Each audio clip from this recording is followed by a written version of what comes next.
कैसे करें बच्चे का विकास।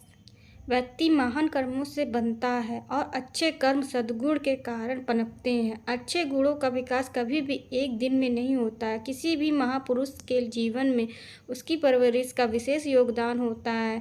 समानता माता की सीख ही मनुष्य का सर्वगित विकास करती है। इसी कथन पर आधारित एक कहानी आपके सामने प्रस्तुत है कि कैसे बाल्यावस्था में हुई छोटी छोटी घटनाएं व्यक्ति के भविष्य का निर्माण कर जाती हैं। एक महान व्यक्ति थे ईश्वरचंद। उनके जीवन में उनकी माता का बहुत बड़ा योगदान था। जब वे छोटे थे तब उनके घर के पास एक व्यक्ति बहुत गंभीर हालत में पड़ा हुआ था। उनके पास ना खाने को पैसा था, ना ही अपने इलाज के लिए कुछ था। उस वक्त ईश्वर के पास उस गरीब की सहायता हेतु कुछ नहीं था। वे दौड़कर अपनी माँ के पास गए, लेकिन माँ के पास भी इलाज के लिए देने कुछ नहीं था। तब माँ ने अपने आभूषण निकालकर पुत्र के हाथों में रखे और कहा, बेटा इन्हें बेचकर उस रोगी की मदद करो। तब पुत्र ने कहा, माँ ये आभूषण तो तुम्हारी माँ ने दिए थे।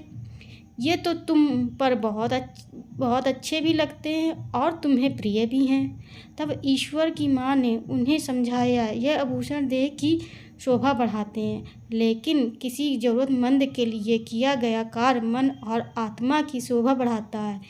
ये आभूषण ले जा एवं उस रोगी का उपचार कर।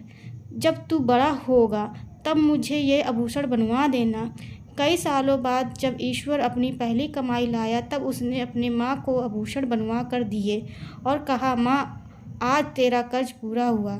तब माता ने कहा, बेटा मेरा कर्ज जब पूरा होगा तब मुझे किसी ज़रूरतमंद के लिए आभूषण नहीं देने होंगे। संसार के सभी लोग संपन्न होंगे। तब ईश्वर ने अपनी माँ को वचन दिया, माँ अब से मेरा पूरा जीवन ज़रूरतमंदों के लिए समर्पित होगा।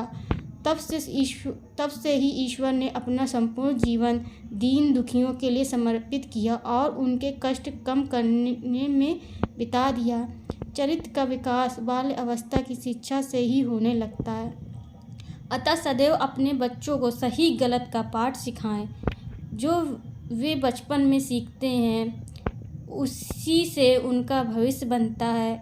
बच्चों के जीवन में माता पिता का बहुत अधिक महत्व होता है। बच्चों को केवल पढ़ना लिखना ही माता पिता का कर्तव्य नहीं होता है, अपितु उन्हें एक अच्छा इंसान बनाना उनका सबसे बड़ा कर्तव्य होता है। धन्यवाद।